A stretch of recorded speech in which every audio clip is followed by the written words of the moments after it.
Uh, There we go. Perfect. All right. Well, if you need anything, reach out. I'm going to hop off. Have a great night. Thank you.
Good evening.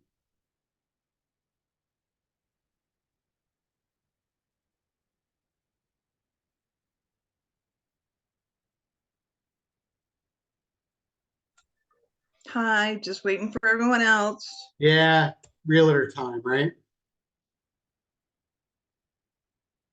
Most people get Yeah, on a couple minutes late, I assume. I I actually was searching for the link, so when I finally found it, I just clicked on it. Okay, So cool. thanks. Yeah, we still got another 10 minutes or so before everybody gets on probably. Where you guys all from?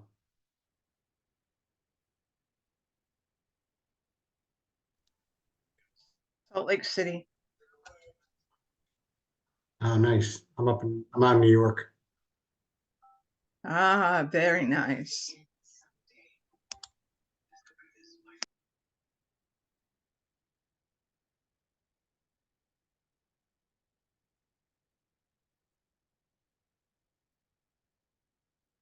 Here comes everybody one by one.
There's only 2 brave souls with their cameras on.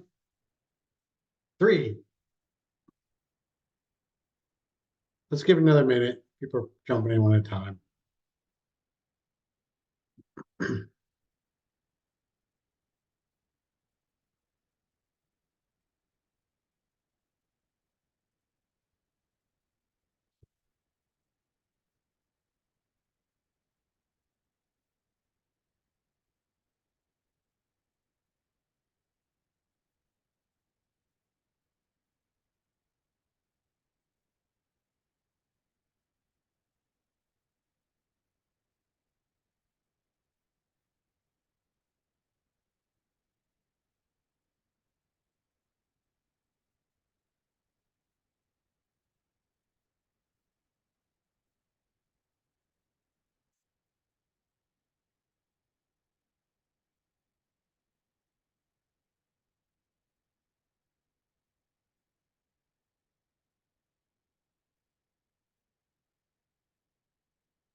All right, I guess we got. You've been getting about 30 people on the last couple of times. Yeah. We only got about 10 now. Maybe I'll give it another couple minutes. We won't wait too long now.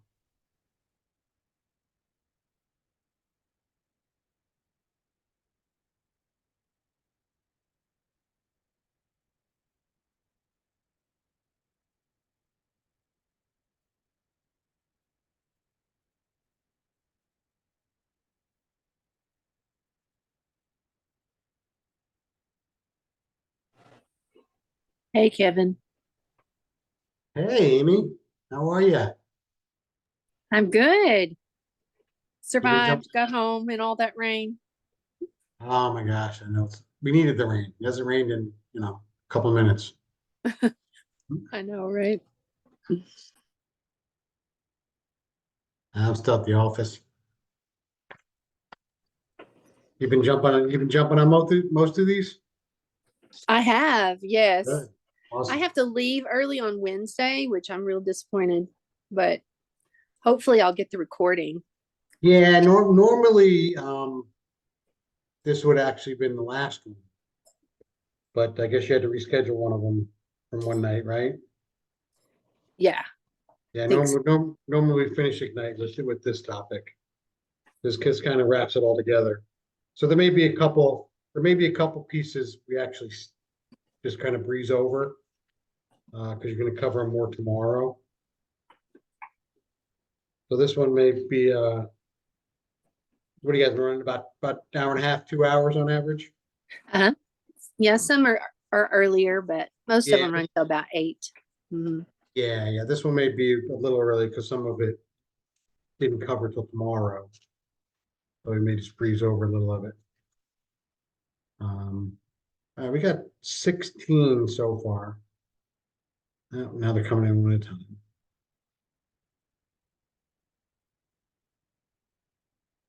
Yeah, I think last night we had 20, 22, something like that. Okay, good. Good. I'll just keep an eye on the thing. We'll just start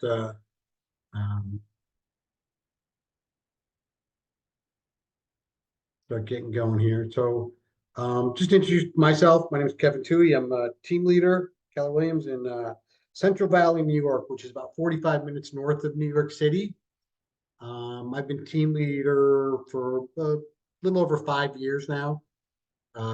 started as an agent in 2017.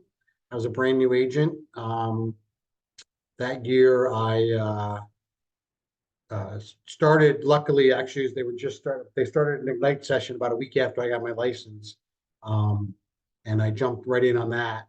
And within my first week, I had 3 listings going. I ended up being rookie of the year that year. I capped my first year. A lot of it really was contributed to what I learned in this program, in Ignite, and implementing a lot of it. And from there, just, the opportunities have just molded themselves into numerous things once you've gotten engaged. And it's kind of a good tie-in to this Plan Your Future presentation we're going to go through. Keller's all about the big whys and why we're doing what we're doing and what we want to do in the future and how we want to get there. And I think that, the Keller Williams as a whole has given me personally the vehicle to do that. As long as you stay the course, as long as you do the work, as long as you do the practice behind the work and you do the things that are involved. I'm hoping everybody's probably read Millionaire Real Estate by now. Most people don't read the last line of that book, which is assembly required, right? So you have to take all these pieces you're learning and you have to assemble them into your format, and then you have to execute them. So I'm pretty laid back. Stop me at any time, any questions, any comments, raise your hand, jump in. I'm not that formal, honestly. So just let us know what you need and what you go. So we'll jump right in. Lead generation. So, today's agenda, set your sights on your big future, right? So we will go into that, Gary, how you think matters. How you really think in the beginning really matters. And he's right. How many of you, just throw in the chat box, how many of you are more than a year in the business? I'm just curious.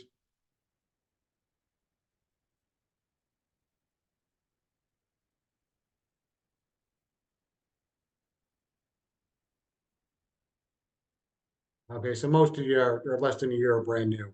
So, 14 years. Hey, Scott, can you unmute for a minute? Sure, what's up? How you doing? Doing So, all right. yeah, this is a lot about mindset. Like, I'm curious why after 14 years you're jumping on Ignite. So I was with Keller Williams. I left, came back, took the last year and a half off, take care of some family stuff and just kind of get back into it. And I attributed to years ago when I did firefighting, there was a guy in there that did firefighting for years, and he was going through the basic classes, and he said, "You're never too old to just go back to the basics." So I take that philosophy with pretty much everything. It's awesome. If you haven't seen the Value Squared that they're doing out of Texas right now, the Value Squared, Gary did a session. I think Mark Will's doing, Jason Abrams is doing them. Jason was up in our region, and that was really the gist of the conversation. Get back to the basics, right? Because our mindset's going to be very, very important in this post lawsuit world that we're going to have to live in. I'm not concerned about it at all, honestly. It's really going to come down to the mindset of the individual and how we present those things. But so this slide's up here, like, what's in your mindset? Are you aligned with your heart? Are you ready to take action to have a successful day? Right? The Y4C2Cs, I like to go through this. I like to always spend a little time on this, no matter what course I'm teaching. And I like to hear from people, what's the one that sticks out to them and why. So if anybody wants to pop in and talk about which one of these belief systems resonates with them the most, I think it helps other people to hear that. So if anybody wants to pop on in or throw it in the chat box, I prefer if you talk just to get the interaction going, but I really like the win-win. It's got to work for everybody. yeah. I like communication. Communication is effective in all the deals that we do. And Right. I like the integrity to do the right thing. I also was gonna say communication. It's just, we're here to understand their point of view pertaining to the clients. Right. And our spouses. I like teamwork. I realize now more than ever just how important it is to have a good team behind you, helping you in this business as well as continuing your education. Yeah, and I just want to pause on that one for a second. I think that, that's one of the reasons I asked Scott why after 14 years. I beg everybody that's new in this business, don't become an island.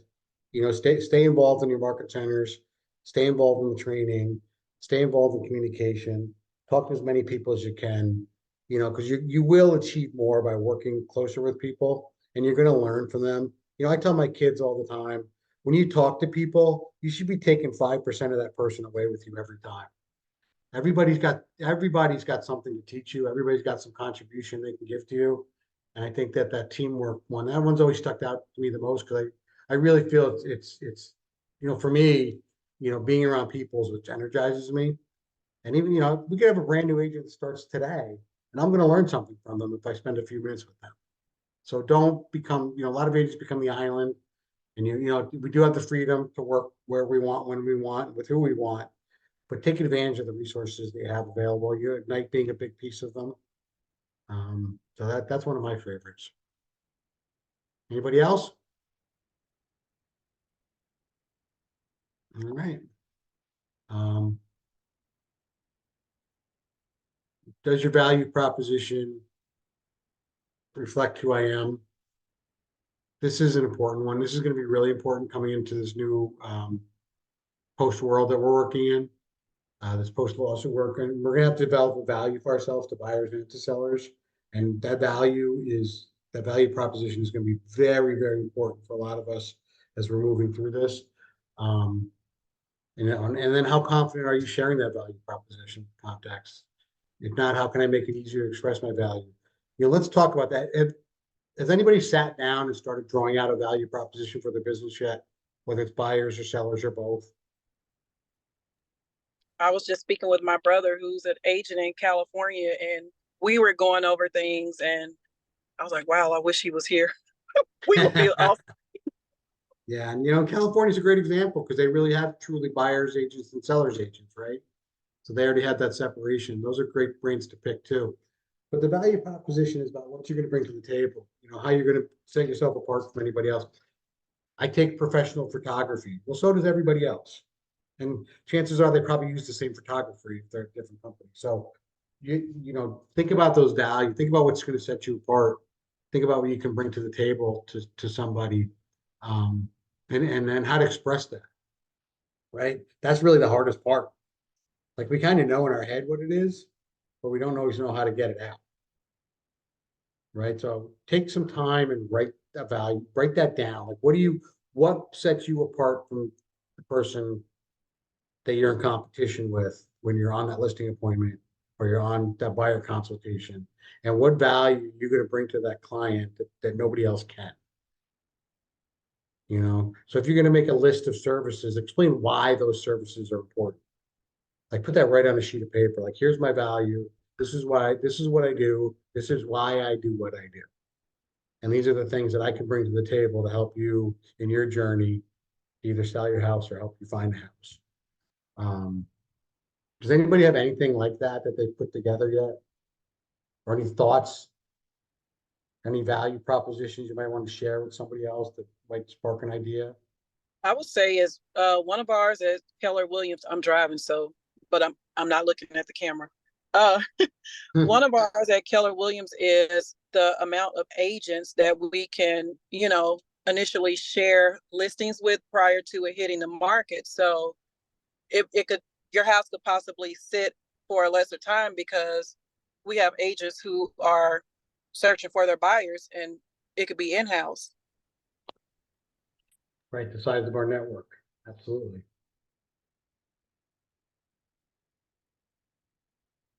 Anybody got anything else? Throw something out there, anything. Talk through a couple of these. What would be of value to you if you were a buyer or seller? What would you be looking for in an agent? Your ability to market my home. Mm-hmm. Yeah.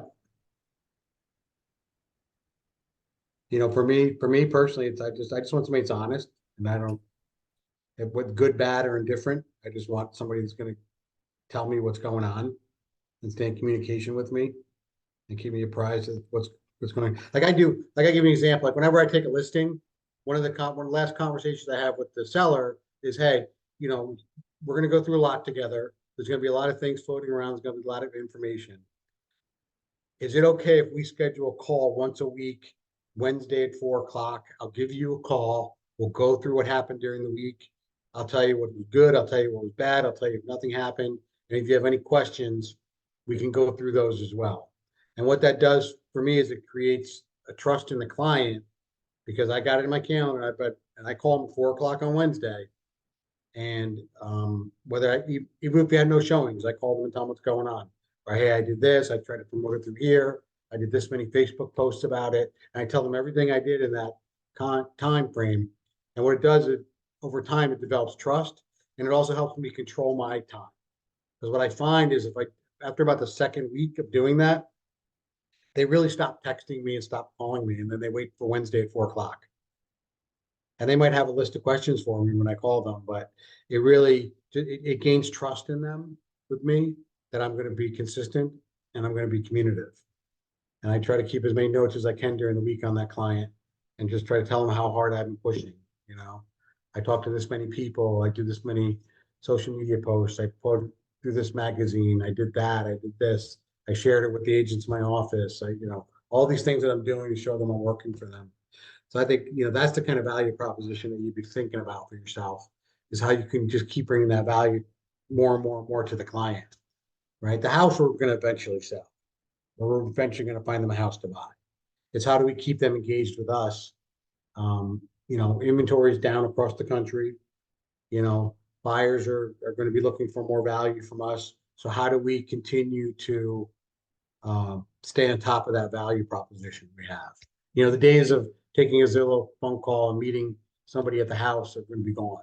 We're going to have to prove to them we're the ones that should be taking them to that house.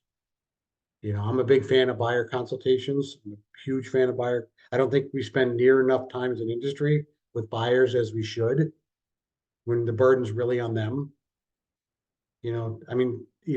Think about it. Sellers, we get the listing, we have a conversation, we have a weekly phone call, but they pretty much sign a document and then they just kind of wait for somebody to buy the house. Buyers are the ones that are laying out the money for attorneys. They're laying out the money for title. They're laying out the money for the mortgage. They're laying out money for inspectors. They're laying out money for commission. There's a lot more burden and responsibility on the buyer side in my mind, which is why I think the value proposition for us is really going to have to be, we're going to have to up our game and really create that system to help that buyer along the path of the way. That's why I think that initial consultation, especially since, some states do it already, some states don't, but we have to get those buyer agreements signed now.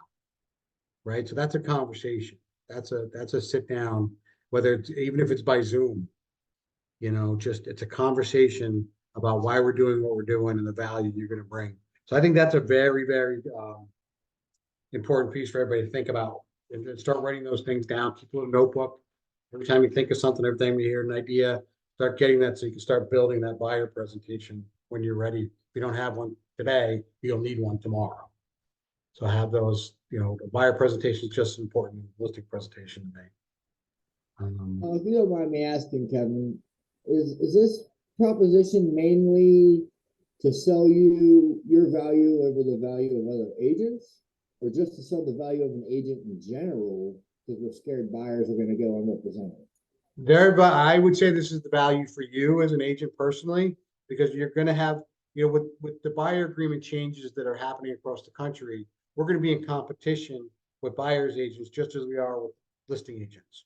So somebody may be selling their house, they may be interviewing 3 agents. The buyer that wants to pay that commission to you as a buyer's agent is probably going to interview a few agents as well, see who's the fit for them.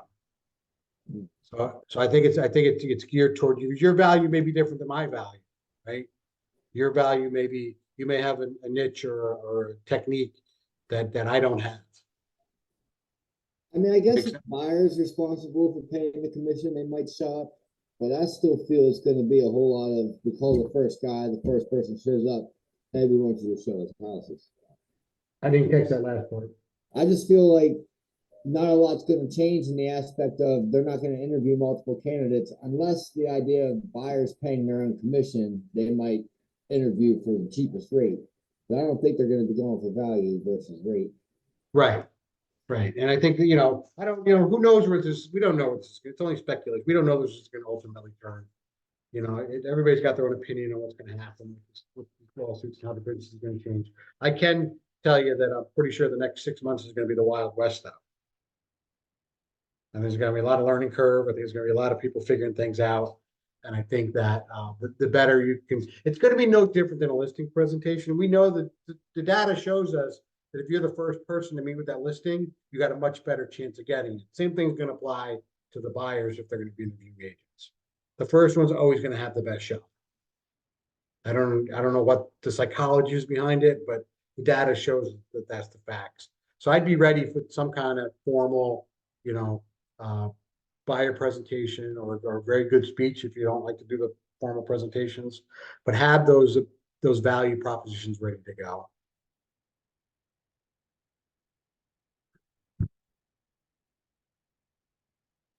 Revisiting. All right. Anybody that has not read, these books, definitely get on it. The one thing all high achievers have in common is they are working for a big why. The big why is about having a purpose, a mission, or a need that in turn gives you focus. This is really what it is. Once you know what that big why is, my big why, I'll give you my big why. About 10 years ago, I had a very good job working for a major company, and my wife and I were doing very well. My wife got a little sick, well, I had to step aside from her job. My company closed up. So within about 6 months, I was looking for a new position. My wife couldn't work at the time. Funds started depleting pretty low. We were running low on reserves. Life got really hard. My big why wasn't about getting out of the hole, it was never getting in that position again. I decided that day, we got to borrow money, I'm in my 40s and I got to borrow a couple bucks from my father to get by. It was not a good feeling. And I decided then, right then and there, the big why for me was going to be not to be in that situation. It has nothing to do with the money. The money is not the why. The money is the result of the why. And once you figure out how you want to do that, where you want to put those, it really gets in a situation where you understand why you're doing what you're doing. And about 3 years ago, I realized our big why was really happening when my wife saw a social media post from somebody who lives in our neighborhood. We didn't even know them. And she was talking about how she had moved, she needed help, she was getting evicted, the husband had passed away. She was hurt, she couldn't pay her rent, she couldn't do all these things. My wife tracked her down, walked down, gave her a check, paid her rent for 6 months so the woman could have time to go. Right. And that's, to me, I was like, okay, that's the big why, right? Because we're doing things that we can put ourselves in a position to help other people. Gary Keller says money is only as good as what you can do with the money. So the big why wasn't about the money, it was about not having to be in that position again for myself and my family. Now we're doing well. Now I can't complain, but it was again, it's like I said in the beginning, millionaire real estate, you got to read the last line, which says assembly required. So it's all achievable if your why is big enough. You have to have that big why. You have to have that one big why on why you're doing what you're doing. We're here to make money, obviously, but it's not all about the money. The money is to correct or to get to where that big why is going to be. I'm a big fan of journaling. If you don't journal, start journaling. It really helps. Journal down what those things are, track your day, figure out what happened, what went good, what went bad, and then eventually you start to narrow down why you're doing the things you're doing. And always keep that big why in mind. That day you want to go, listen, you go lead generate, you're going to make phone calls. That phone weighs 600 pounds. Nobody likes making those phone calls, right? If you like making those phone calls, call me because I got to figure out why. Because nobody likes making those phone calls, but we do those phone calls to get where we need to be. One of the things I was told when I first started buying my OP was, as a real estate agent, remember, if you don't find a deal today, the only guarantee you have is 60 days from now, you have no money coming in. If you don't find a buyer or a seller today, all you know is 60 days from now, you have no money coming in. That's the only guarantee you have in this business. We basically wake up every day gainfully unemployed as real estate agents, right? Because we have to go find that lead, lead generate. With all the awesome technology you have and all the awesome tools we have, they don't mean anything if we don't have a client. Right? So especially new agents, your big why should be lead generation. That's the one thing we should work on right now, lead generation. And the magic bullet is all attached to our head and it's our mouth. The more people we talk to, the more business we're going to get. So if you understand what that big why is, then you can kind of reverse engineer that to say, okay, this is my big why. My big why is to help my family, or it's to get a beach house, or it's to get whatever that's going to be. You can reverse engineer that to say, okay, I want the beach house. What's that going to cost? What's my average commission? How many deals can I close? How many phone calls do I need to make to get that one deal? You can now break that down to a much smaller, granular piece of information that you know. And eventually you're going to figure out, all right, I need to talk to 20 people a day to get my beach house in 12 months. You'll know the number once you get going. But you got to identify what that big why is. You can't get to that. You can't get to that how until you know how to get to, until you know what the why is. No, here we go. Because you're after extraordinary results, right? Why is the reason you get up every day and do what you do? Does anybody have, I know they put people on the spot, they don't always like to do this, does anybody have a big why they'd like to share?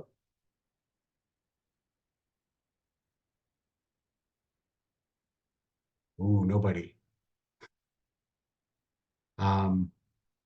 But these big whys are really going to be very important to your career, because you have to keep that in front of you, keep that written, keep it in front of you all the time.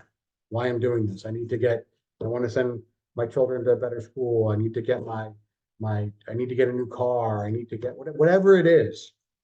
That's your personal thing. Just whatever it is, get that in front of you. Keep it in front of you all the time and share it with somebody. Whether it's your spouse, whether it's your best friend, whether it's a coworker, whether it's a colleague, whoever it is, share with them and have them help you stay accountable to getting that done. Because none of those are real until you share it. And once you verbalize it, put it out in public, it becomes real. Big why powers a big life, right? Once you understand what that why is, you can get that big life that you've been looking for. And we're all capable of it. That's the beauty of our business. These agents that sell 500 houses a year are millionaires. We can all be there. Every single one of us. They either just have a bigger why or they have a bigger technique behind getting to that bigger why. But there's no reason, Jason Abrams says it best. I had a 1.8 GPA in high school, and now I'm a millionaire. Right? So we all can do it if we put the mind to it, and you identify that big why. To get the future, plan your future as a session. It has to start with something. It has to start with something. It has to start with that one thing, that big why, and why we're going to do it. Otherwise, we're just going to be chasing squirrels all the time. Any ahas from that first section? Anything that can help others out?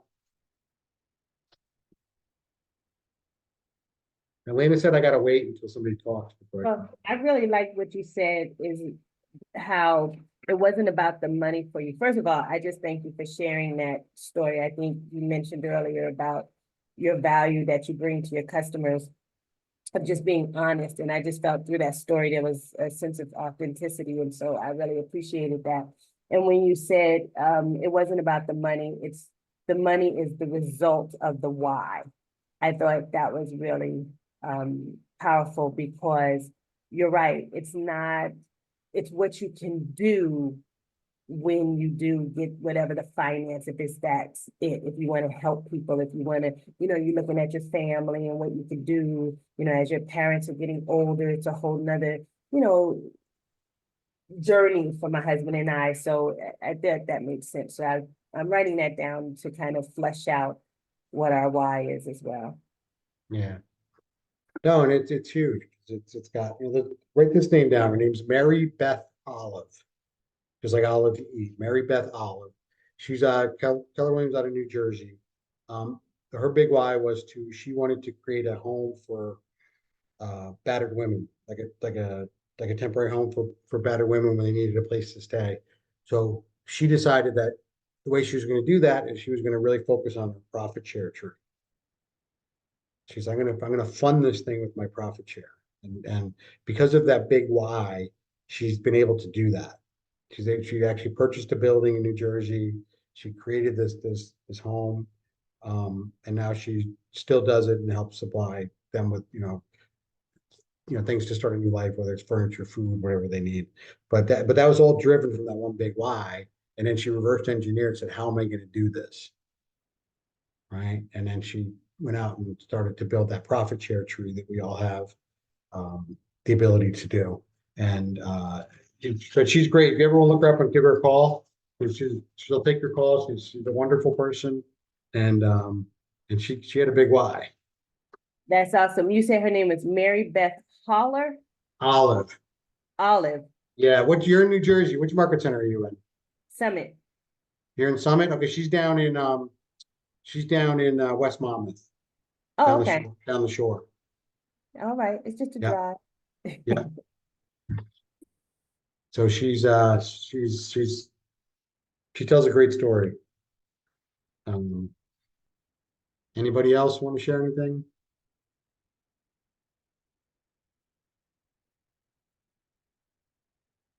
All right. I liked how you talked about identifying your own personal value. I think I need to brainstorm some on that for myself. No, Deb, we all should. You got to keep that. Listen, it's also the value kind. It's also your value to you. What are you worth to yourself? What are you worth to yourself? It helps you build that confidence too. To go do it. Because listen, what we do is not. It's I don't care what anybody else told you. Whether you have 14 years or 1 month, what we do is not easy. The realtor is not an easy job, but it can be a very lucrative job, and it can be a very rewarding job, especially if you're, on the buyer side. First time you sell the house to that young couple, it's their first house, and tears start happening, and it's like, you feel great, that you're able to be a part of that. So I think that value is really, really important for our own self-esteem, our own confidence, and our own abilities too. Have a smart money business. Oh, look at that. Lead generation's number one. Number one, lead capture and convert to appointments. Those are things, I'm sure some of these things they talked about, tracking numbers and tracking what you're doing. That's extremely important, especially for newer agents, even veteran agents. Track what you're doing, find out what's working.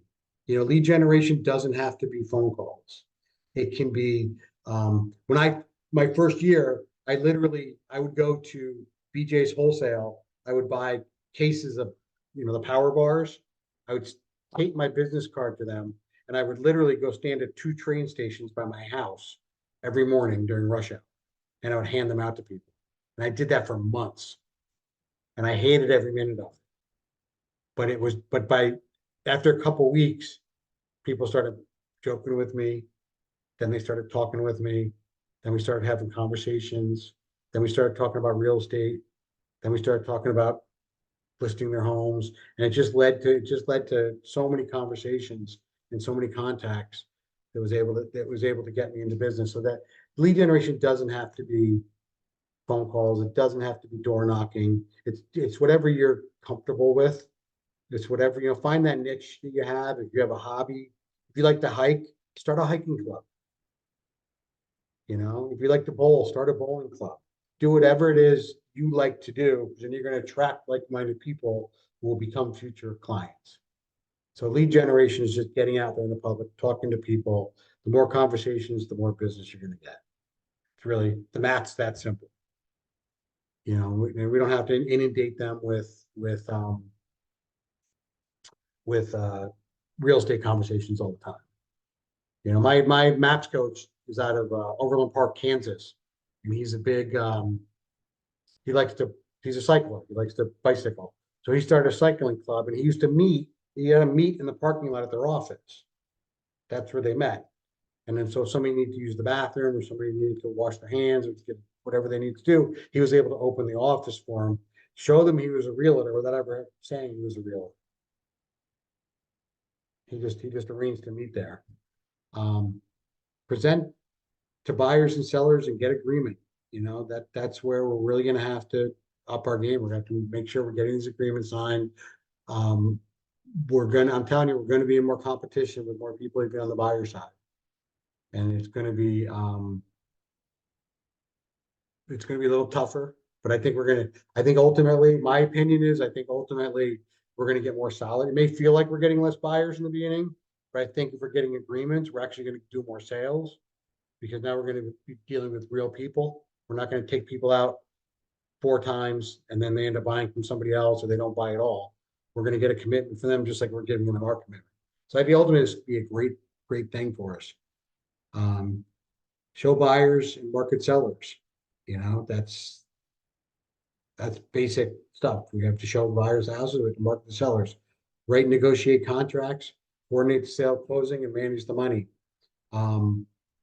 Being that financial advisor, Gary Keller, I think, says it best, where he says, we don't want to be the realtor of choice. We want to be the economist of choice. So we need to understand what our markets are doing. We need to understand the mortgage process. We need to understand the title process. We need to understand the inspection process. We need to understand all these processes so that we can help guide our buyers and sellers through each activity. I know every state's a little different. Some states, like in New York, we don't write the contracts. We're an attorney state, so we don't have to write contracts, but I still get a copy of every one. I still understand it. I still help the buyers, especially the buyers, understand if they have any questions on it. And I'll do conference calls with the attorney with them, because they don't even know what to ask sometimes. Right. So, I try to help coordinate that, coordinate the sale to closing. That's obviously what we do, and manage the money. Again, manage the money is not necessarily collecting the money. I know in some states, some of you probably have escrow accounts in your market centers where you're taking the checks from people and dumping them in escrow accounts. New York, we don't do that. We never touch the money, but we do have the fiduciary responsibility to that buyer or seller to help them understand the money that's going to be flowing through the process, even though we don't touch it. Any thoughts or questions on this, the 6 core competencies of a business? I mean, this is basic business stuff. This isn't just real estate. This applies to any business you might want to put together down in the future.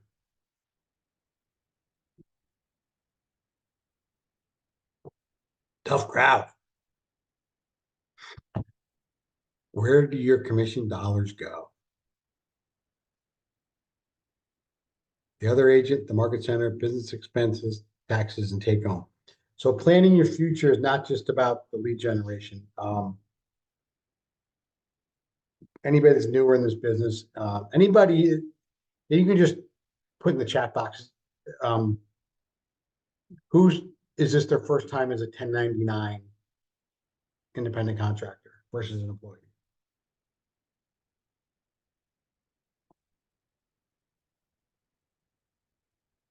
You have everybody on here has been a 1099 before?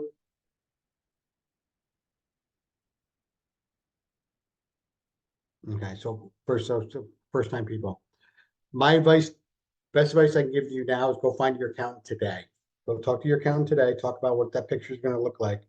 A lot of agents they've never been in 1099, don't set aside the necessary funds to be able to handle their taxes down the road. 100%. What's that? I said I agree with that 100%. Yeah, and listen, if you're not a real estate agent until you had a personal conversation with the IRS. So don't get scared, and at the end of the day, they just want their money. We have some great tools. Talk to your office, talk to your MCA in your office. Every one of us has what we call a multi-year trends report that we can get. It shows us our gross commission. It updates once a month from the previous month. So it's very easy for us to estimate our taxes based on what we've sold. So I would certainly have a conversation with your accountant about how much money he feels you should set aside. He may even want you to do some quarterly taxes now, as you do some deals. There's some great, if anybody's not listened to the Millionaire Real Estate podcast that Jason Abrams does, I believe it's one of the first 5 episodes. It's with Cody Gibson.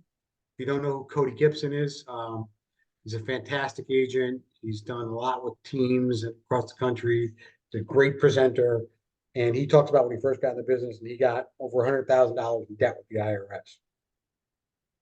Right? Because he said, I worked at a Kmart. I didn't pay taxes. I didn't have to worry about it. And then it took him almost 3 years to get out of that hole because he paid off the previous year, but then realized he didn't have enough money for the current year. And he just ended up on this crazy cycle. So, when you're talking about business expenses and taxes, there's no better time to go sit with that accountant than right now at the start of your career and get that plan out and figure it out. Because everybody's going to have a little different situation based on what you own, based on if you have a spouse working, based if you have a second job. So I can't sit there. I'm not an accountant. I'm not giving accountant advice, but definitely talk to that accountant today that you're making sure you're setting aside enough funds to be able to manage your business. Business expenses, think about things you're going to spend money on, business cards, advertising, budget all that. If you haven't done the business planning clinic in your market center, ask the market center when they're running it again. It's a great class to help you set up all those. Meet with your MCA. MCAs are great. They'll help you with a lot of that stuff and how to set up a business plan and keep it going. I do mine, I do mine yearly, obviously, but then I do actually do a quarterly one with my OP. So we talk about, my personal business plan and the business plan of the market center. Since real estate is a very fluid industry, we kind of, shift and redirect all the time. So we're trying to stay on top of that all the time. Business goes down, we cut back a little expenses, business goes up. We put funds into more resources. So we're constantly keeping an eye on that. You should be doing the same thing for your personal business. Every check you get commission, part should be allocated for taxes, part should be allocated for you, part should be allocated for marketing, part should be allocated for, all these different things that you have. No better time than when you start to get an accountant and a financial advisor if you don't have one. Because if you do the right things, you're going to make a lot of money. And when you don't have money, it's the time to go talk to these people. A lot of people think they need to have money to talk to their accountant or financial advisor, and you don't. You don't go to the gym and hire a personal trainer when you're in the perfect shape of your life. You go get one when you're out of shape and you want to get into shape. It's the same thing with your money. Talk to those, make sure that you have those. My daughter just turned 19 and I made her get a financial advisor already. And she's good. She just follows what I think she's got more money than I do. She just follows what he says and just does everything he says. But take that. That's part of your growth and planning your future, right? Ben Franklin, penny saved is a penny earned. And I think James Shaw, said it best. A lot of agents, when they get in that pinch where they're struggling financially, James Shaw says, well, you have one of two problems. Either you have a lead generation problem or you have a reserve problem, which means you didn't plan for that down market. Especially in the beginning of your career, you're going to be up, you're going to be down, you're going to be down. James Shaw is another one. If you guys aren't following James Shaw, Pivot Shift on Facebook, if you're following that, awesome. If you're not, find it. It's probably one of the best things I've seen out there in a long time. He does like a live session every morning and he records them too. he can't get on the live session. But he's really kept agents, it's kind of like this, narrowed down to half an hour sessions. And it kind of kickstarts your day for motivation. I love it.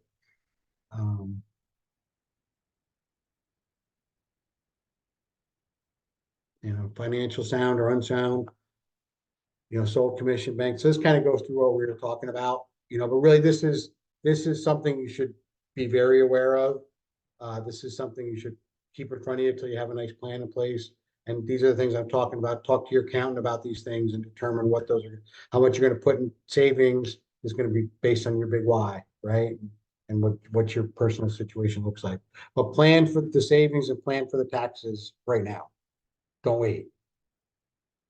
Here it is. Money is good for the good it can do.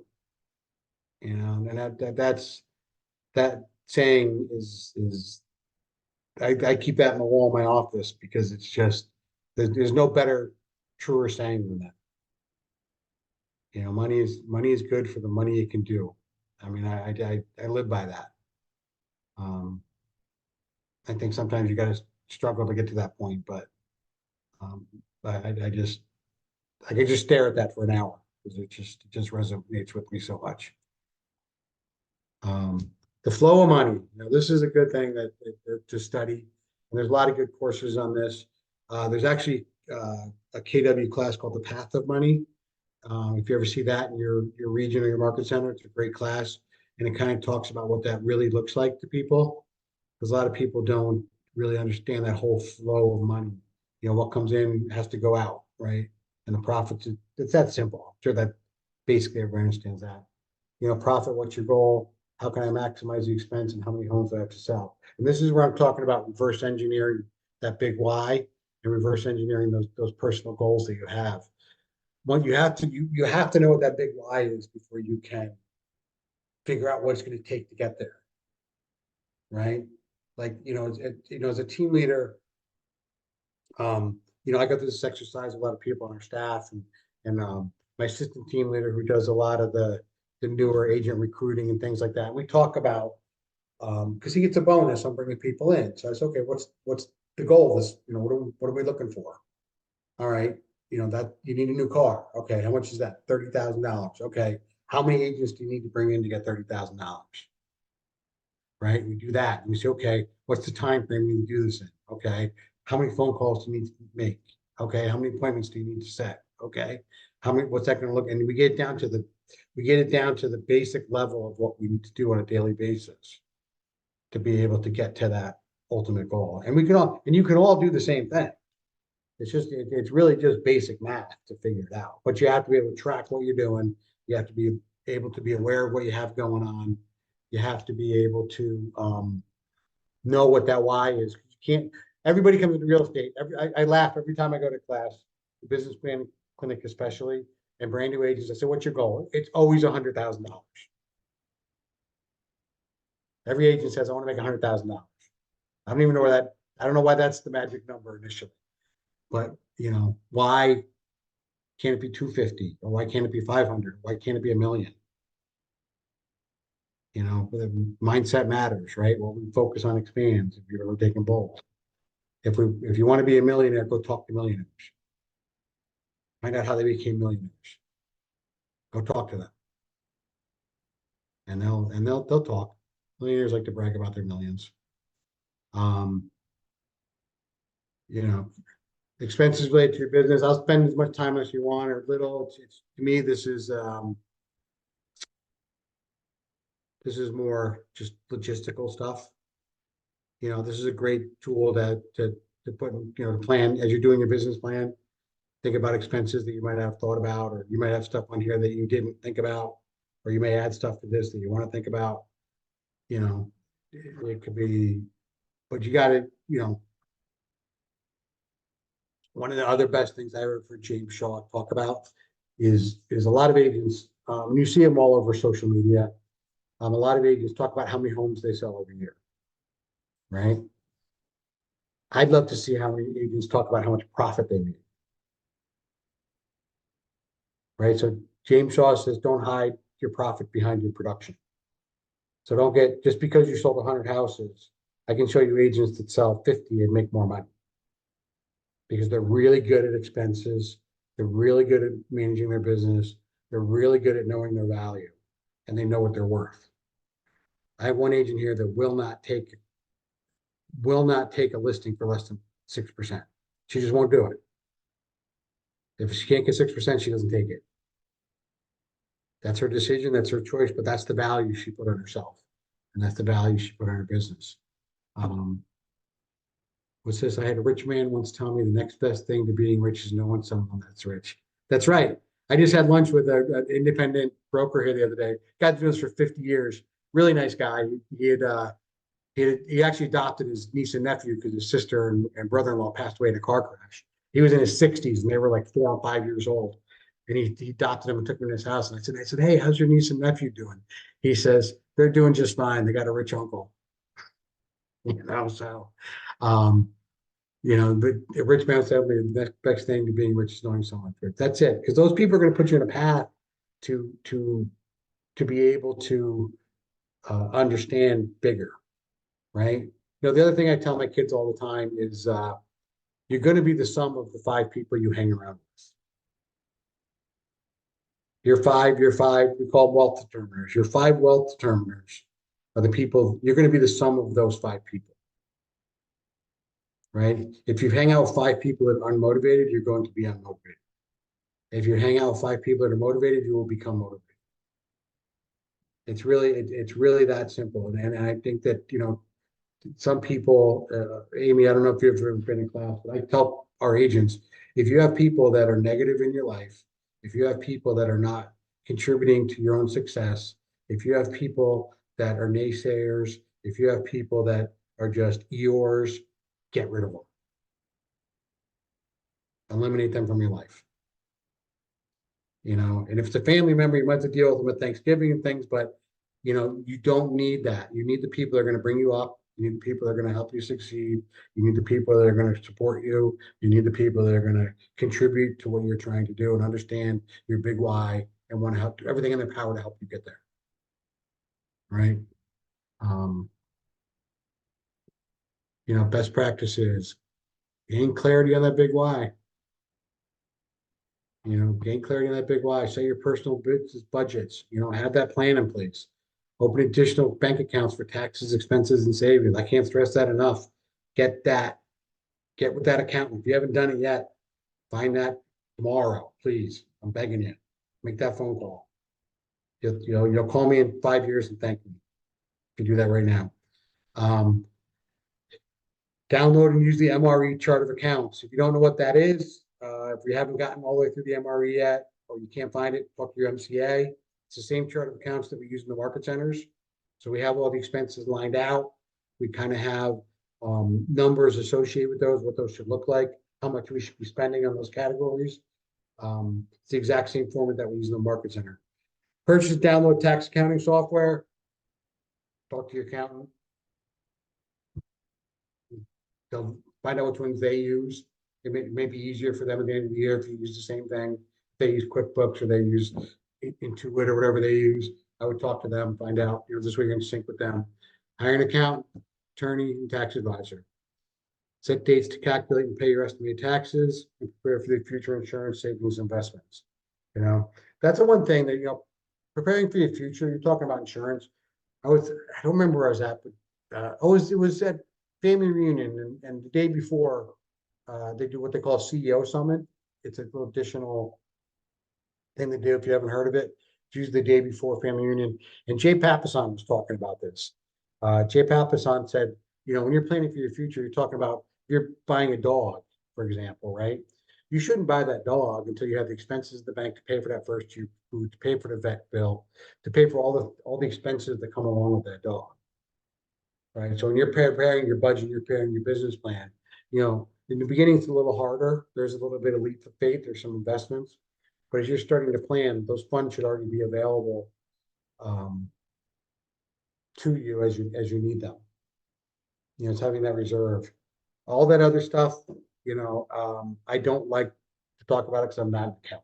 And every state has different tax rates and every person has a different tax level. So please, please, please, if I haven't asked you already, please go get an account.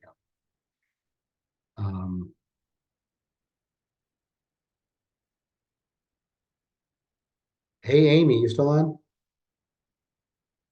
Yeah, I'm still here. Do you have the screen on? Yes, I Can you do. read this? Can you read this one for me? Yeah. It says, think and act the wage you want before you earn it. Average is as average does. Good is as good does. And great is as great does. What you do is who you become.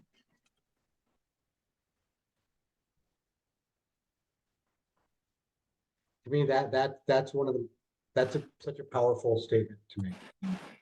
Right? Because it really is, it goes back to everything you're learning in Ignite, right? How you're going to conduct yourself is going to dictate how your business is going to run.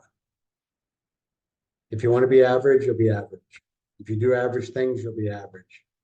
If you do good things, you'll do good things. And if you do great things, you'll do great things.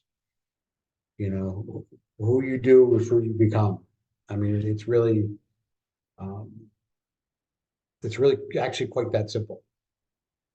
It's getting the mindset, and again, it's the planning the future and the big why, and getting to that mindset where you want to achieve what you want to achieve, right? And you can have, you can be that person, that you can change your family's trajectory. If anybody has ever seen Ed Milet talk, if you don't know who Ed Milet is, look him up. He's fantastic, and he talks about, we have in our business and what we do, we have the ability to be the one person that can change the trajectory of families.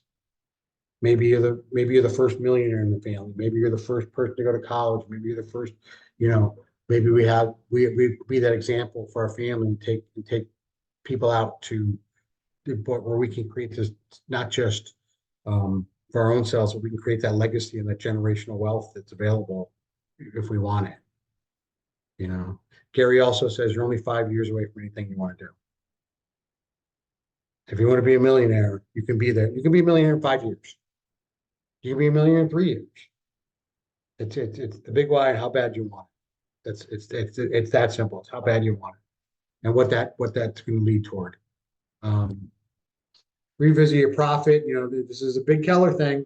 You're new to Keller, is we love talking about profits and net income and company dollar and expenses and keeping an eye and control and all these things all the time. Never let these things out of your sight. Never let these things out of your sight. And once things happen, back when the pandemic hit and they shut everything down, I said to my wife, I said, "Oh my God, I didn't know. I thought we were going to make no money in real estate, right? Little I know we're going to have the best years we've ever had." But my initial reaction was, we got to cut these expenses, right? Because I got to keep my business going. Right. That's another, I think James Shaw says that I love. When you're looking at your expenses and things get tight, you should be cutting your personal before you cut your business, because your business funds your personal. So don't think, I'm going to stop spending money in my business. Maybe you cancel Netflix, right? Maybe you cancel the premium Hulu when you go to the basic. So, but what I did during COVID, I don't know if I'd advise this for everybody. I said to my wife, I said, you know what? Cancel all the credit cards. Let's do it. All the credit cards, just cancel them all. And then as I started getting emails, update your payment method, then we decided we don't need that. We don't need that. It's amazing how many little things you end up signing up for you don't even realize. So, so keep an eye on all those things. Can get paid to close. So, is everybody basic into Command for the most part? Are you guys there's some of you still learning Command? Or some of you not using Command? Awesome tool. Big fan. Don't be afraid of it. They had a technology workshop today. I can't remember her name. I want to say April, but anyway, she's the technology person, and she just started going through everything on Command. And I'm thinking, like, as a newbie, just going through and getting all the sign-ins and all this kind of stuff, you realize how strong this technology is and helpful it is, as far as how it just does everything, without having to hire somebody at this point, especially doing a business, you have to wear so many different hats. Yep. And so now knowing the technology and seeing how you can leverage that, I think is awesome. That was She probably, said- was that a Zoom Yeah. call? Yes, it was. And she said, it says maximize your something with technology, but she says she teaches the class every first Wednesday of the month. Oh, that's, So you- that's probably Ashley. That was probably There Ashley. you go, Ashley, there you go. Ashley's wonderful. Yeah. So I can tell you, Command is a very, very powerful tool. Command is a very awesome tool. Command can run a lot of things on autopilot for you, smart plans, etc. It has the ability to do a lot of functions. It has some AI built into it. Best advice to a new agent, don't get too hung up on it. Because you know what, none of that does any good if you don't have any clients. Right? So I always tell the agents here as they start, the best thing, so Samantha, who's our technology director here, I said, if you come up with a thought or an idea or a plan or a marketing strategy, call your market center tech trainer and say, hey, can I do this in Command? And then you'll start to learn what you need as you need it. Right? So don't get overwhelmed by it. You know, other than getting your contacts in there so you can start contacting people and tracking it. Don't get too lost in it because you're going to learn that as you go. And as you think of ideas and as you think of things that you're going to need. I see a lot of agents get too hung up on it where they're forgetting about the most important piece, which is lead gen. Still the most important piece of our business. The opportunities is a great way to track your business, track your numbers, and really get really know what you're doing. So that segment, any ahas? Somebody's got to talk. I'm getting tired of talking.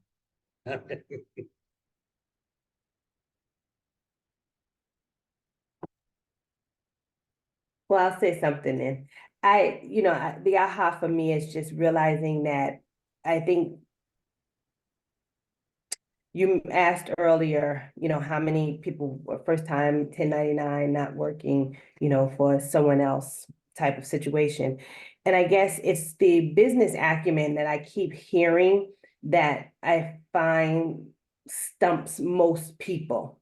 It's not the love of real estate. It's not the love of wanting to make a difference in someone's life, but understanding the business acumen that is required to kind of be an independent agent or a team member, whatever it is going to be in this business. It's an individual thing, and realizing that sometimes that's not always our strengths, and sometimes you have people who are okay with just being the talent, but there's other aspects of this business that you have to navigate that you wouldn't normally do. And so I like the fact of just this whole training and what you went over about just the money and the accounting and all that kind of stuff. That's that business acumen that I think is where we have to hone in, because then everything else I believe will fall into place because you already love the industry. It's just putting this foundational stuff together for any business. And it's just, this business just happened to be a different product. Right. What business are we in? What do we do? Oh, for me, we run a educational program for teens. So we do training and coaching. So, putting all the nuggets together, for me, what I'm realizing is that, my husband has been doing real estate for a while. And so this year we decided we're going to be a real estate family. So we're leaning into it. We did it from an investment standpoint. Now we're just doing it, for other reasons of our why. And I'm leaning into it. And what I'm realizing is that I just have to look at it as it's just another product. It's a product. So taking all those tools and things to what we did to establish our business, on the other hand, is just what we apply to this. So it's learning. For me, it's all about learning this product. I'm a newbie learning this product. But we're still in the base. You nailed it. We're in the relationship business. We happen to sell real estate. Right? And that it's fostering those relationships with people and getting those clients, My LP's been in business for 43 years. 43 years. And he still has clients from day one. He was literally 18 years old when he got licensed. And He still has clients that he's been dealing with for 40 years because he's really good at fostering and keeping relationships. Right, which is why he's able to build what he built. You know. Anybody else?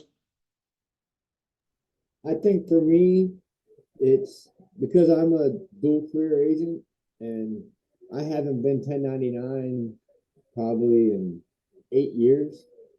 So for me, it's living my life like I am a 1099 individual and keeping track of my expenses, knowing what I'm spending, what time and effort I'm putting into marketing. Yeah, honestly, if I'm being honest, I haven't tracked any of it this year. None of it. It's what it is. Receipts go in the trash. So I think, I have intentions of potentially LLCing with an S corp to try to save on 18% of, business tax, but I don't know. Those are the things that I need to really get serious about. Yeah, no, but we're only through the first quarter, so if you didn't start, yeah, it's not the end of the world. David said in the comments, what I used to tell my troops is none of us are as smart as all of us. Everyone will bring something to the table and learn and grow from one another. 31 years of service, Navy. Well, thanks, 31 years. Holy cow. But you're dead on. I mean, it's, nobody's as smart. I tell, the staff here all the time in our leadership team, nobody's as smart as all of us. We all got, listen, our MCA, he tells me 10 times a day I'm on, because he's a smart guy, and our director of agent services and our market center tech person, they're always bringing ideas to the table, and I love it. All right, what do we got next? Commit to success. Daily six. This is a great one. I love this one slide because 10 conversations, 10 contacts added. So I just said my OP's been doing this for 43 years, right? Every single day, he writes out 10 postcards. He's got little handwritten cards. He goes through a database, and every single day for 43 years, he's wrote out 10. People love getting handwritten mail. People love getting in, and they're not, hey, looking to buy or sell. They're, hey, thank you. Hey, haven't talked in a while. Hey, thanks for this. Hey, thanks for the birthday card, whatever it is. They're more like gratitude cards that he mails out every day. And rather than trying to lump sum them, and he also the day after Christmas, he starts to write out Christmas cards for the next year. So he writes 10 cards that go in the mail every day, and he writes 10 Christmas cards that go in a box for November. So when November rolls around, he's got 3,000 or 4,000 cards written out, ready to go for the holidays.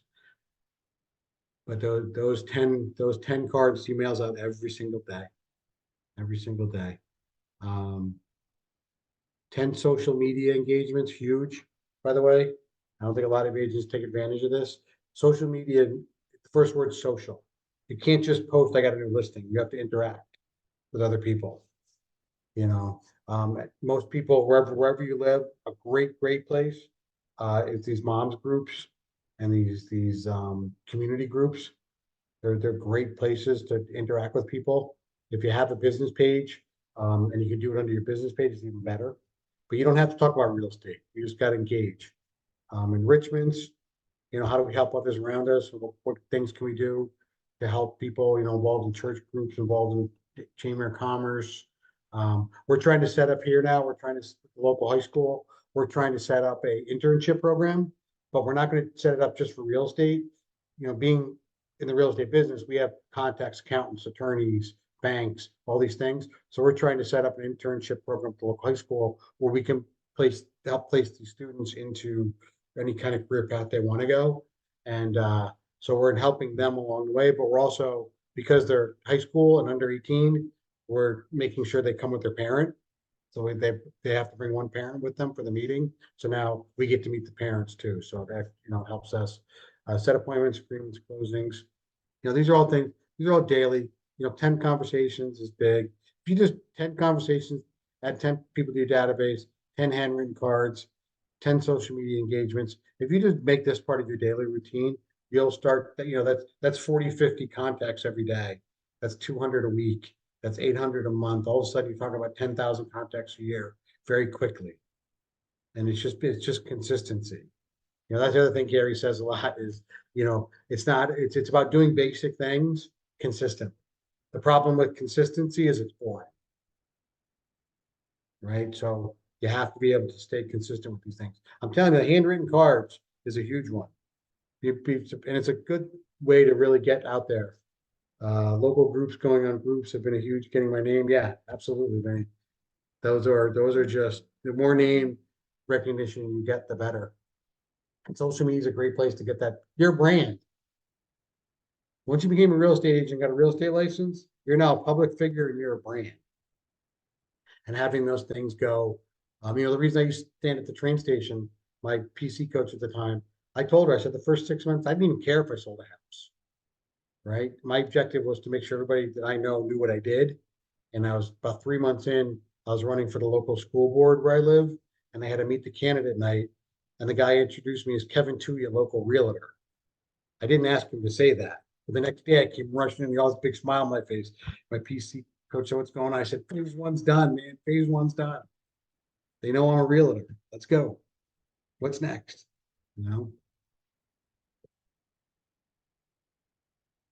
Yeah, see those Vinny first, that's awesome. I'm also working on my first seller and buyer from one of those groups. That's it. Recognition, brand recognition. That's awesome. Keep your mindset focused and positive. Remind you of your big why, challenge you and make you uncomfortable at times. Listen, that's part of all of us, Like I said, that phone weighs 600 pounds. You make that phone call. It's just a thing. If anybody doesn't know who Tony Cilio is, Tony Cilio's he was married to Diana Kokoschka. They're kind of two people that started the whole MAPS coaching program, the BOLD program, all these things.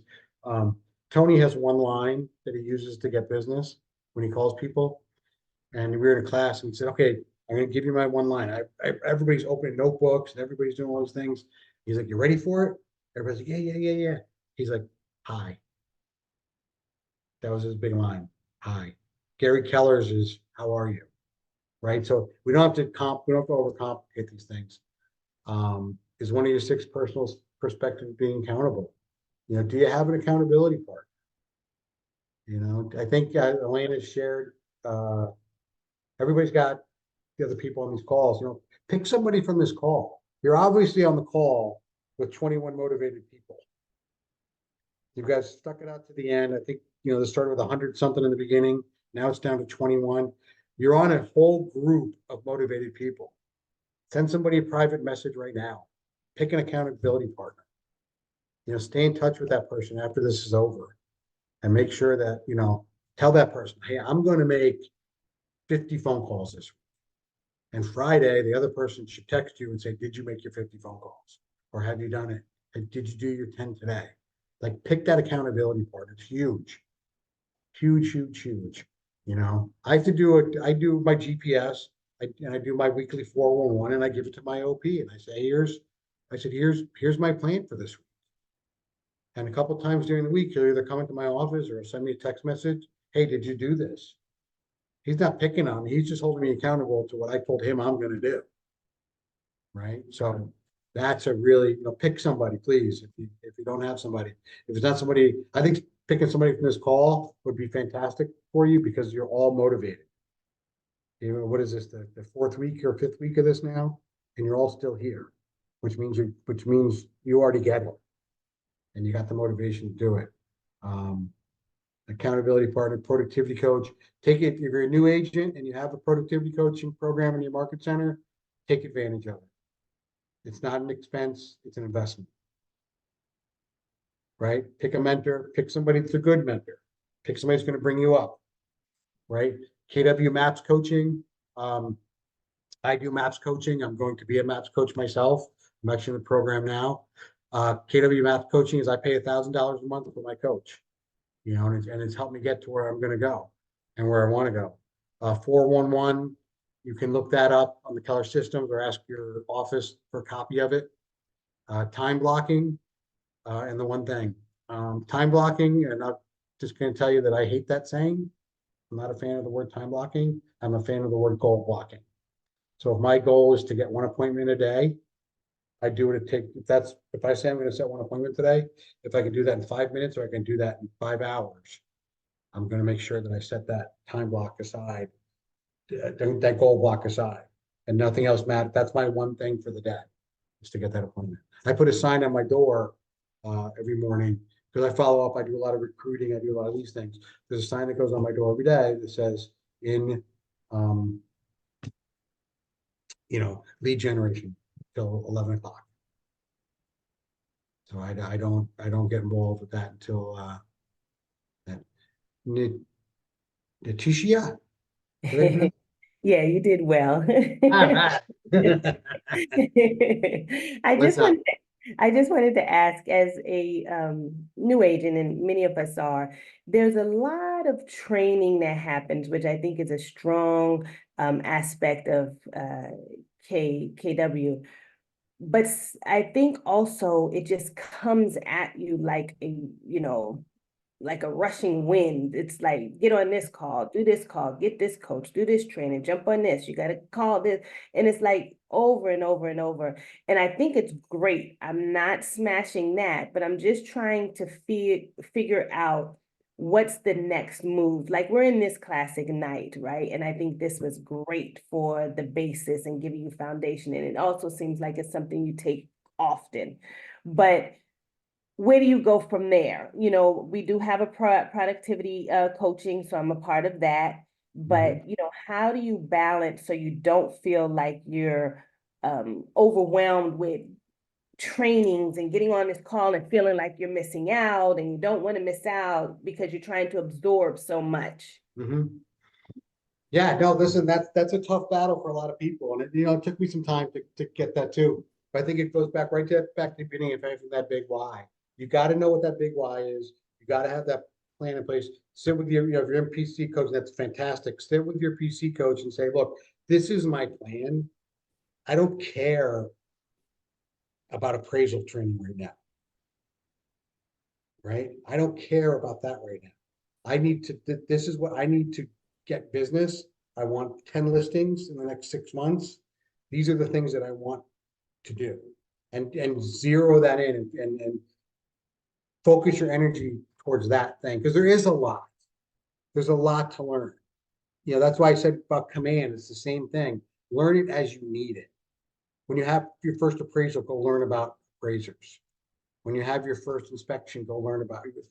To me, I think a lot of times people do get overwhelmed, and there is a lot of information to absorb. I always tell people, when they come to the door, the first thing I ask them, I just brought a big team on a couple weeks ago. And I said to the Rainmaker, I said, look, there's a lot of stuff. I said, you've got to tell me if you want me to feed you with a garden hose or a fire hose. Right? But having that big why and having that business plan, and then having someone help you execute that accountable to build, because you should be building that business plan, and then your PC coach should be helping you build a training around that big why. That make sense?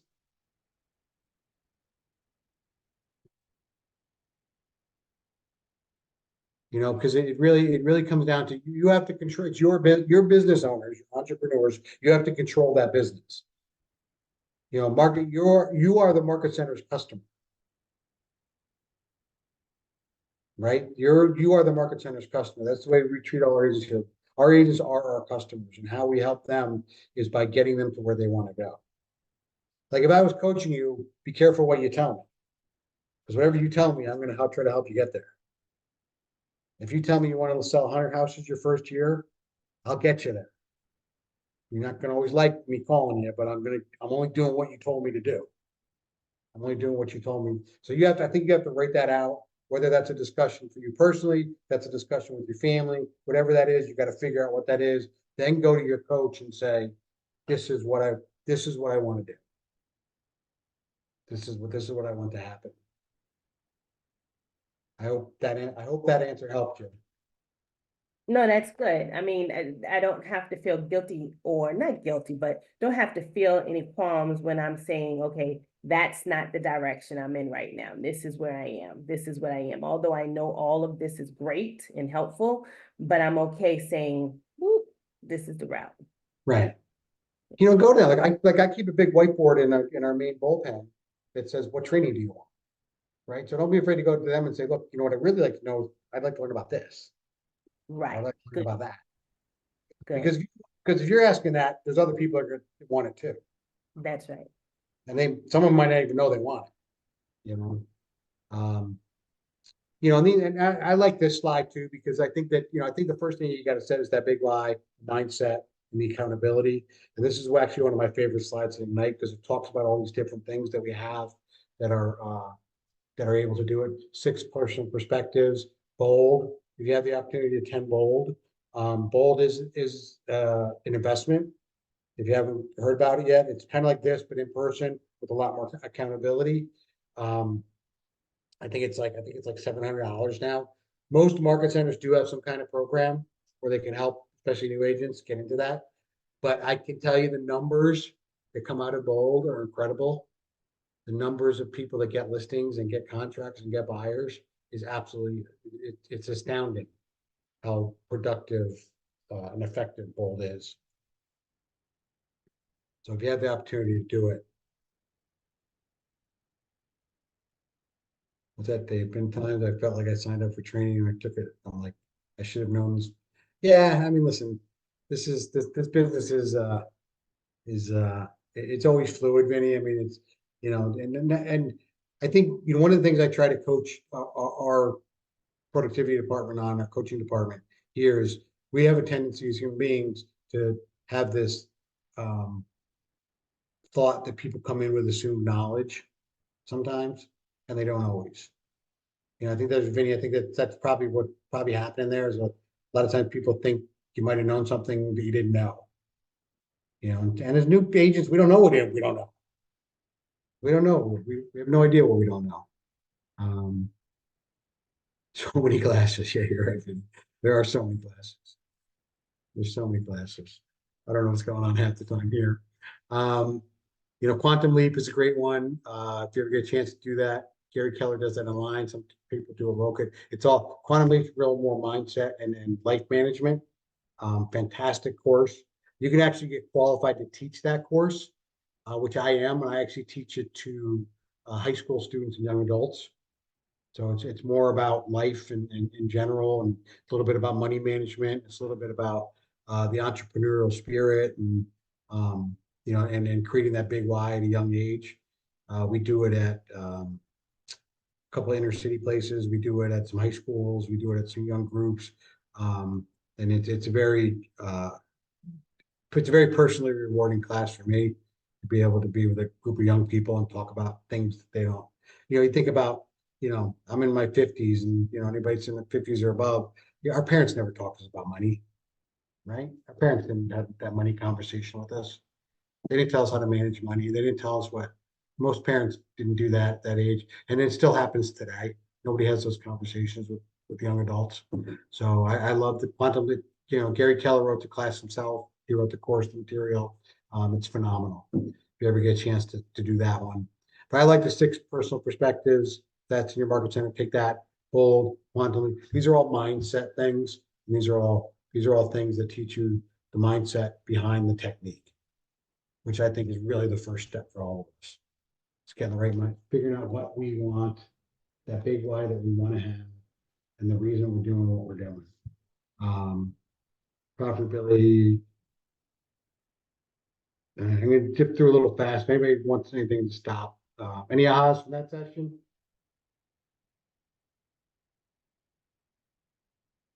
Going once, going twice. So, oh wait, you want to chat? I said, I wonder if I came into the Keller World training would have made more sense instead I pursued my education and took all the testing on my own. Then after passing, I searched out for a broker. I think that wasn't the best idea. Hey, listen, Vinny, I did the same thing. I swear to God, I did my New York 75-hour course at the time. It took me 2 weeks to finish the course. Then I go in to apply for my license, and I said, I gotta take a test. I didn't know I had to take a test. And I took the test. And I'm like, I mean, I gotta pick a box. I didn't know anything. I didn't know anything. It's just getting around the right people. I That's, was the same way. yeah. I'm like, what do you mean I gotta find a broker? I literally got in my car and drove around. And I found Keller. Design your future plan. Mission to build, this is it. This is what it's all about. This is what our lives are about. To build careers worth living, careers worth having, businesses worth owning, lives worth living, experiences worth giving, and legacies worth leaving. Right? This is what our big why is. We need all these things to get to the end. Our career and our businesses are the catapult to get us to the lives that we want to live. We do what we have to do so we can do what we want to do. Right? Those things we do in life, we do what we want to do so we can do what we have. I'm sorry, we do what we have to do so we can do what we want to do. I don't always like picking up that 600-pound phone. I don't always like standing at that train station. I don't always like putting that sign on my door that I'm lead generation. I don't like to do all these things. I got one daughter in college. I got a son gonna be a senior in high school next year. I got $80,000 worth of college bills coming in every year. I got to do what I have to do so I can do what I want to do for them. Lives worth living, experiences worth giving, and legacies worth leaving. Right? So those are the things that are big whys. Get real about the situation and get right about what you're doing. Bring a greater sense of clarity, priority, and focus to your work. You have to have the business plan. You have to have that down on paper. You have to have that big why. You have to have the thing. You got to reverse engineer that to be able to achieve that. You got to have the accountability partner. You got to learn what you're going to learn, and you got to do what you got to do to get to where you want to go. Love that one. Design your future. You guys all have copies of the presentation too, right? The student version of this. Everybody, you guys have, that was supplied to you, right? This is a great slide to use as a blueprint. Value proposition, big why, profit goal, number. These are all the things that you've learned throughout Ignite. These are all the things that we talked about tonight. This is really kind of like a good blueprint to get organized. And I think it starts with those create your, know value proposition, not just for the buy, know your value, know what you want, know that big why, design that number, that dollar goal you want to achieve, and then figure out, and don't make it $100,000. Make it whatever it's going to be. You want to make $1 million, put $1 million. You want to make $2 million, put $2 million. Go big or go home, right? Don't know what you want to do. If you only want to do part-time, you just want to look to supplement, maybe you're only looking for $50,000 a year. That's fine too. But you still got to know what it's going to take to get there. Right? This is a great blueprint to use. We'll just do some more ahas at the end. Ahas to achieving. How has your thinking changed? This is a good thing. This is a good one to talk about for a second. Especially if everybody's been on the beginning since day one of this Ignite. Has your thinking changed at all in a good way? I'm assuming yes, if you've all made it to this point of Ignite. But is there anything from any session or anything, not just this session, any session that really helped you change the trajectory of your thinking and how you can, how you think you're gonna do better in the future? I'd love to hear some ahas on that.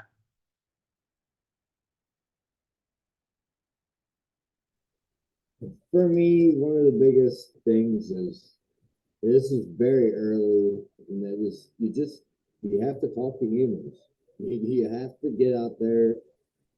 You don't have to be sleazy, you don't have to be pushy, but you gotta talk to people. You gotta let people know what your business is. Otherwise, they're gonna be like, oh yeah, I think he was, but I haven't seen him active. So let's call this person. You just gotta stay active. I'd actually like to chime in on there what Vinny just said. Example, it was actually just this past weekend. My wife and I were out, went to dinner, went to one restaurant, and I had a coupon for the restaurant for like $10 off. Expired in like 2 days. So I took a business card and the coupon, and I just gave it to a random table. I said, here you go, $10 off. they might call me, they might not, who knows? And then shortly after that, we went to a cocktail bar and we were having some drinks. And I got talking with somebody behind the bar about one of the tequilas or something totally random. And I was like, oh, it's a cool bottle. Guy's like, oh, you want one? Went, got an empty bottle, gave it to me. And I was like, before I left, I was like, I'm gonna do something I usually never do. I took out a business card and I gave it to the guy who gave me the bottle. I said, hey, if you need anything, call me. The guy got super excited. Here, he was the owner of the bar, and he called his brother over, who was also a part owner, who was looking for a house in the area. And I set up a buyer appointment. That's awesome. That is awesome. Those are, and you manifested that, right? You put yourself in that situation. You focus on that. And that's all it takes sometimes, honestly, Yeah. The magic bullet we have is us, I love that. I think Scott just kind of represented what I was going to say about what I've learned through this training is that I can't remember which coach said it, but they were saying it's a dance, right? So you can stay here and do all this training, or you can dance and balance it. So you get your training, but you go out and do, and then it goes back to what they talk about that 5, 4, 3, 2, 1, do it, right? And I think Scott just kind of demonstrated that because I was thinking through this whole training, that's sort of been the thing. It's like, okay, as you're getting this information, you still do something, and then you just learn from that. So I appreciate how it allows us to be able to do that. And then the other thing is just when I think it was James talked about in one of his classes, that you just find what you love to do. And I think you mentioned it tonight. If you like hiking, start hiking, if you like pulling things together, and that's sort of the area in which I know when I get back home, that's where I'm going to start looking at. I already do events with women and all these kind of things with, organizations. So I'm thinking, okay, how do I tie that into now? And letting people know that I'm in this industry now, and they don't see me as this, but now they have to see me as this. And I think that's the biggest mind shift I'm making. That's awesome. Who's got another success story that they picked up since they started Ignite? Like that's the stuff I love to hear about. Somebody else got one. I'm gonna wait. I'm gonna wait. But it's really. What's that? We'll never be ready, so just go on and start and do it. Yeah, that's it. I mean, has Ignite help you? Do you guys feel differently about the business as a whole, or do you guys feel like this is doable and achievable? It's pretty scary day one, right?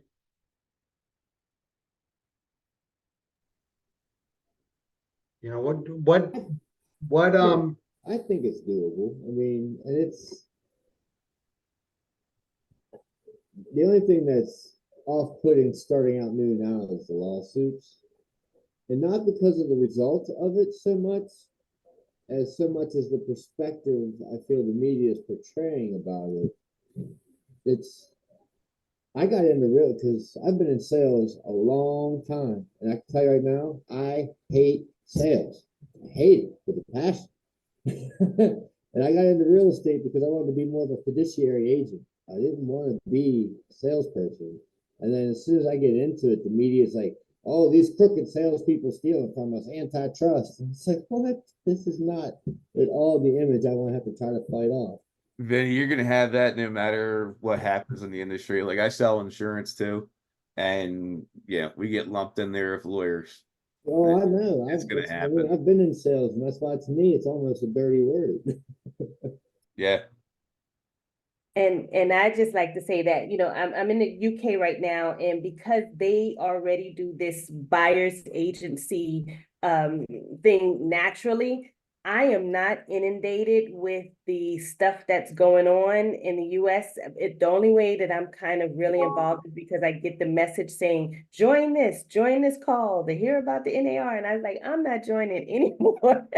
NAR settlements. It's like, I love it because it puts us all at the same level, you know, that everybody is doing stuff across the board. And so whatever people were doing before as new agents coming in, this is all we know. And so it's kind of a refresher for me that it's happening this way, not to, you know, I know people are going to be struggling in their own businesses, but I think it's going to be a sunshine, a rainbow at the other end for us all. And I think too that with media in general, you know, the story's hot for a while, right? And then in July, it's gonna, you know, come to its resolve. And then pretty soon, nobody's gonna be talking about it anymore. That's Right. my feeling about it. Right, a boat hit a bridge, it's over. Next topic. Yeah. My thing Yeah. is, I genuinely don't believe it's gonna change much, except for putting, which we already do, a buyer's agent agreement. Absolutely. And in Okay. Utah, we do that too already. Mhm. We've been doing it, so Yeah, it's I nothing mean, new for us. Right. Yeah, it's what I started out knowing that's what I'm supposed to do. So that part doesn't bother me. It's whenever I have to explain to people in July, oh no, the media just said that to get people's feathers ruffled. Really, nothing's changed except now you're going to have an agreement with me to pay me whether the seller decides to or not. Right. Well, you're gonna, you know, I don't even look at it as the way I look at it is it's a commitment, right? So now you're committing to that client, client's committing to you. It may initially feel like we have less buyers and sellers, but I don't think we will. I think you'll have more solid people. You're not gonna be running people around, you know, 4 weekends in a row and they don't buy anything. Or they end up going, you know, you're gonna have a more committed client. That's my belief. Yeah, I think that Thank you. too. And I kind of feel like, you know, they're going to be more serious with you. You know, they're not going to want to waste your time or theirs at this point. Mhm. Right. Agreed. You know, and that's all part of that, you know, that's all part of that, you know, defining your value proposition. You know, defining your value to yourself, then defining that proposition that you're gonna offer out to the client. And stay that course. Right? Stay that's just, you know, I've been doing real estate for, you know, about 8 years, but I've been doing sales for 40. It's just, you know, and every sales person I've ever dealt with, you have to stay the course. If you be who you are, you stay the course, you're gonna do fine. You know? But that's great. I mean, you know, I'm, you know, glad to hear you guys are having some success out there. And, you know, I wish I was on more of these calls. I watched a lot of the recordings, but I didn't get on the call. You know, it's 8 o'clock at night here. I'm in New York. You know, but all right. Anything else? And what I Anything? say, go Bills. Yeah. Anything anybody wants to talk about? Any ahas? Any suggestions? I just want to say everybody is so amazing. And, you know, it's been a few weeks for us and well, not a few weeks, 2 months. Has it been 2 months? A month and a half? Yeah. It's been a Anyway, while. we made it to the end. And I think that that's a beautiful thing. We all hung in there. No, I commend you all. That's, I think you got one more to go, right? Because she had one makeup one to do. And that's going to be tomorrow That's gonna be tomorrow, yeah. at the same time? I believe so, yes. Okay. Oh, sure- wow. I'm sure I later didn't send it. even realize that. I'm sure she'll send out an email later, but it's, you know, this is good stuff. I mean, it's, you know, the fact that you all made it that long at night when you could be sitting with your families is, I commend that. I mean, that's amazing. That's dedication, you know? That means you're into it. That means you want to do the right things. That means you want to succeed. And I believe you. I'm gonna take a screenshot of this. I'm gonna look you all up in a year. I'm gonna bet you all doing fine in a year. Because it's you're already getting the right mindset. You know, and lean on each other. I'm serious. You guys should all take a picture of the screen right now. Get these names. If you don't have them from Elaine already, get these names, reach back out to these people, check in on them, use this as your accountability group. You know, and I think everybody will be fine. Ignore the noise, ignore the chatter, the lawsuits, I don't care. It's not if we're gonna do business, it's how we're gonna do business. One day they're gonna hand us, when this is all signed, sealed, delivered, they're gonna hand us a sheet of paper. They're gonna say, you can do this, you can't do that, and we're gonna say, okay, Right, now we know what's going on. Let's get to work. exactly. Right.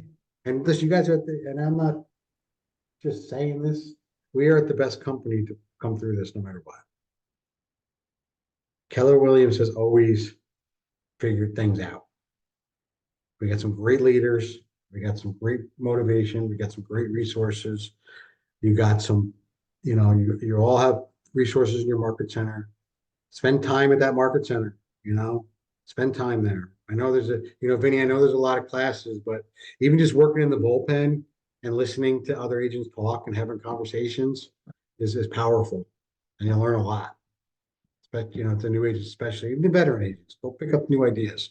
Go take that, like I said in the beginning, go take that 5% from everybody. Go talk to them and take 5% of them away with you. And get rid of the negative people. Get rid of the negative people in your life. Get them out. Don't need them. They're doing you no good. All right. And you guys know the evaluation to fill out. It'll kill me. Right? Oh,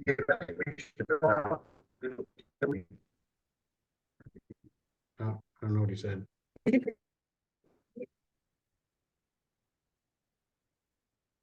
Are we freezing up? All right, everybody good? Anything else? Otherwise, we'll wrap it up.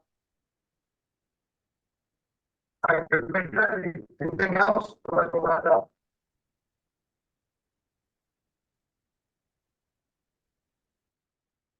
All right.